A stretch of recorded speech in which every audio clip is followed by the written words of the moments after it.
Welcome to Cluster Reel, and today I'm going to be discussing Schindler's List. What's a person worth? No. What's one worth to you?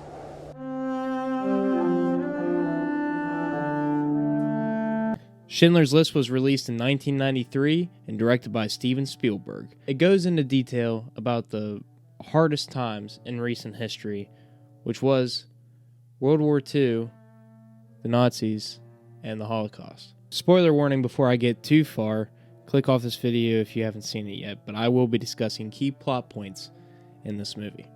The movie starts out, we follow this man, Oskar Schindler. He is a businessman, and he wants to make a profit off of the wartime.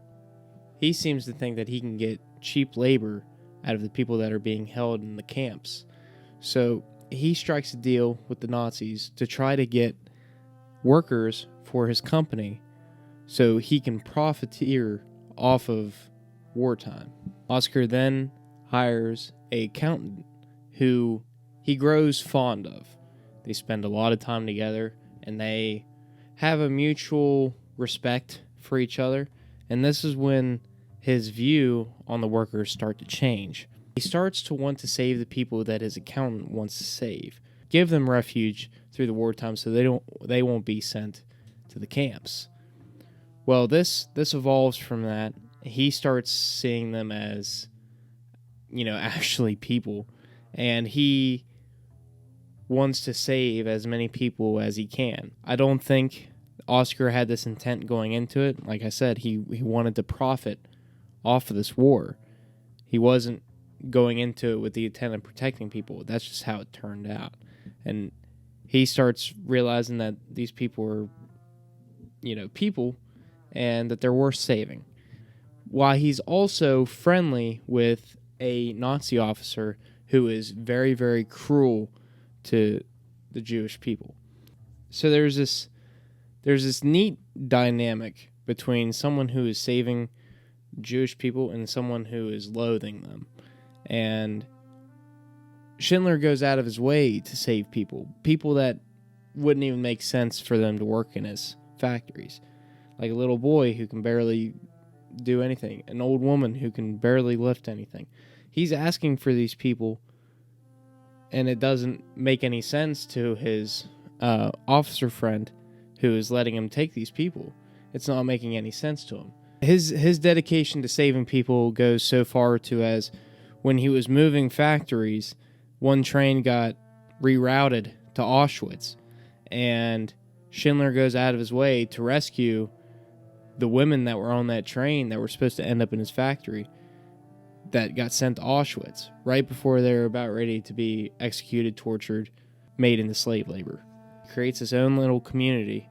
Then when the war is over, Oskar and his wife have to flee because they are an enemy of the state, because they helped the Nazis in wartime.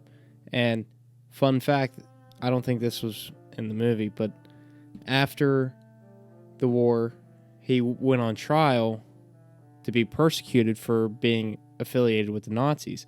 And if it wasn't for the people that he saved, he would have probably been in prison the rest of his life. And at the end of the movie, they actually show the people that Oskar Schindler saved, and they're honoring him. And by the end of the war, Oskar had saved 1,200 people, which in turn, they had children and grandchildren. And at the end of the movie, which this was back in 1993, in 1993, the total of people that are alive because of Schindler is 6,000 people. And that was in 93. That was 30 years ago. So you can only imagine what that number is now. He was a very unlikely hero who decided to do the right thing. Liam Neeson gives a fantastic performance. Ralph Fiennes, he has a terrific performance in this as the villain. Everyone in this movie did a very, very good job. And I liked the way Steven Spielberg kind of shot it like a documentary type. It's like a mixture of a documentary and a movie. This movie's hard to watch. Anything, Holocaust related is very hard to watch and very hard to talk about because dealing with a very sensitive subject. I like knowing that even with all the evil, there's still good that comes out of it as well. And I think what Oskar Schindler did was truly heroic. And even if he didn't mean to at first, he only went into it looking for money. A lot of people, I don't think, would probably change the way Oskar did. Especially someone who was tight with the Nazis and, kind of agreed with their viewpoints up until he started employing them.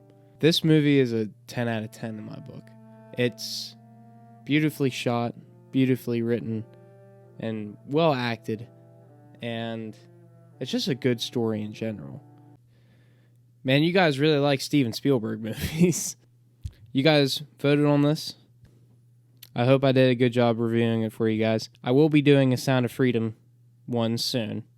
I know that was the runner-up in the vote, so I will be doing Sound of Freedom at some point. But thank you guys for participating in the vote. I like doing movies that you want to actually see me review. And thank you.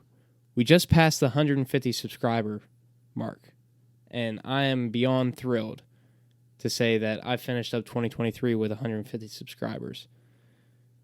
Beginning of the year I had 0. I'm glad that I still have people tuning into my videos, watching them, giving them enough care to like and watch all the way through. I really appreciate you guys. I want to grow even bigger this year than I did last year.